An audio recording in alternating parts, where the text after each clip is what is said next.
الو خورجانې کور ته به درځم انشاءالله او تنها مې پوره 8000 روپۍ واغسته. 8000 روپۍ؟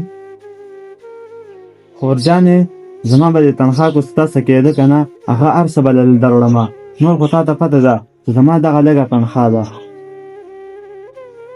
سر دا تنخوا تا واغسته؟ سر خفه نه شې، تنخوا مې واغسته خو بیا به د ډیوټۍ په دوران کې په موبایل خبرې نه کوم. ښه ټیک شو څو روپۍ تنخوا تا واغسته؟ او سر تنخوا مې واغسته پوره 8000 روپۍ مې واغسته. ستا 8000 روپۍ تنخوا ده. بس زه چې د اپس ته راوغواړم که نه نو لږ ساعت پس اپس ته بیا راشه.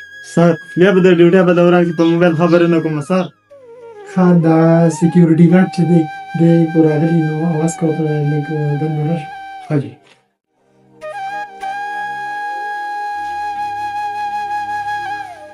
جی سر. د ده تنخوا تا ورکړله؟ او سر د دې تنخوا خو ما ورکړله، ولې څه مسله وه؟ سر یو چانس راکړئ بیا به زه د ډیوټۍ په دوران کې په موبایل خبرې نه کوم. او سر او ما خپله تنخوا پوره 8000 روپۍ اخیستې ده.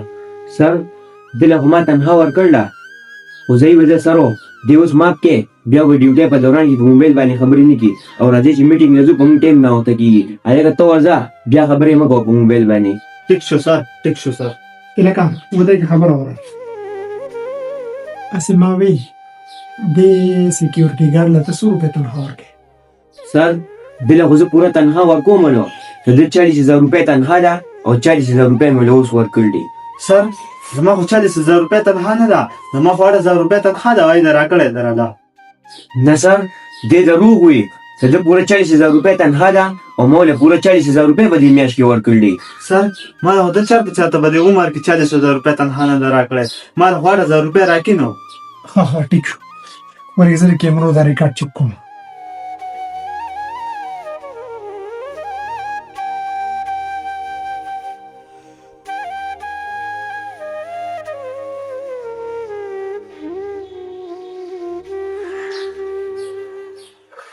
دا افسوس خبره ده که نه هسې لکه دې غریب له تا صرف 8000 روپۍ تنخوا ورکړله.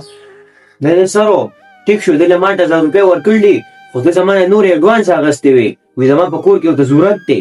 سر ده خو ما له اډوانس روپۍ نه دي راکړی، زما په کور کې بیماري وه، زما د مور د دوایانو روپۍ په کار وې، نو ما دې ته وویل ته ما د اډوانس روپۍ راکړه. نو ته ما ته دا خبره وکړله وایي ستا خو 8000 روپۍ تنخوا ده نو ته په دې کې اډوانس څه واخلې، نو ما د اډوانس روپۍ رانه کړې.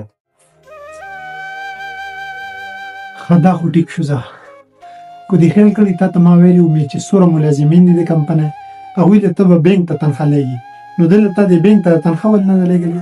سر ده د ما ډېر ووې ته په یو بینک کې خپل اکاونټ کولاو که نو ستا تنخوا به ډایرېک هغې ته ځي خو دې اکاونټ نه کولاوي.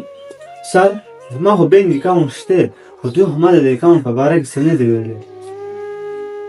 هسې د افسوس خبره ده چې لکه دا یو معمولي سیکیورټي ګارډ دی ده سره تا دور زیاتې وکړو خو داسې چل دی چې هم نن تا زه د کمپنۍ لپاره غوم ځکه چې په تا کې ایرس او لالچ ډېر زیات دی، نو ته هغې کمپنۍ ته به لاړ شي په کوم ځای کې چې ستا دا لالچ پوره کېږي او ستا د دې سي وي سره به زه داسې کار وکړم چې کومې کمپنۍ ته تاسې ستا قبلولو ته به څوک تیار نه وي او داسې چل دی که نه چې ته زما نه خفه نه شي او بس چې زما د پوزې د لاندې لکه د دوره چل نه کېږه ما ته څه پته نه لګېږي او ما په دې څلي باندې ډېر غټ اقدار کړی چې که زما نه خفه نه شي او ستاسو د تنخوا چې د ځان سره کېده او د باقي چې کومه تنخوا ده دا به زه ستاسو بینک اکاونټ ته راولېږم. بینک اکاونټ دلته زما سره ولېږه او زما نه خفه نه شي.